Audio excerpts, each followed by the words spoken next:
લેનાર બાળકાઓ અને બાળકીઓ, મીડિયાના મિત્રો, આપ જોઈ શકો કે આ મંડપમાં ઘણી જગ્યાએ સરકારે જે જુદી જુદી સ્કોલરશીપની સ્કીમ છે, શિક્ષક અને શિક્ષણમાં વૃદ્ધિ કરવા બાબત સરકારની નવી નવી યોજનાઓ છે. આ બાબત જે છે ઘણી બધી સ્કીમો સરકાર અત્યારે ચલાવતા હોઈએ છે. અને આજે જ મેં સવારે ન્યૂઝપેપરમાં રિપોર્ટ વાંચ્યો કે 500 થી વધારે વિદ્યાર્થીઓ ખાનગી સ્કૂલ છોડીને સરકારમાં એન્ટ્રી કરતા હોઈએ છે. એના માટે સૌથી પહેલા તો શાળાના શિક્ષકોને આપને તાલી વગાડીને એમને અભિનંદન આપવું જોઈએ. હું પણ એક બહુ નાનકડા ગામમાં નાની શાળાના વિદ્યાર્થી હતો.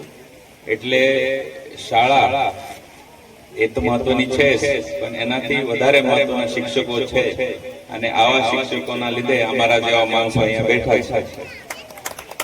આવા બધા શિક્ષકોને હું વિનમ્ર અભિવાદન કરું છું કે જે બહુ શાંતિથી, બહુ સાયલેન્ટલી આપણે ભારતને નવી પેઢી બનાવવાનું કામ સતત કરતા હોઈએ છીએ.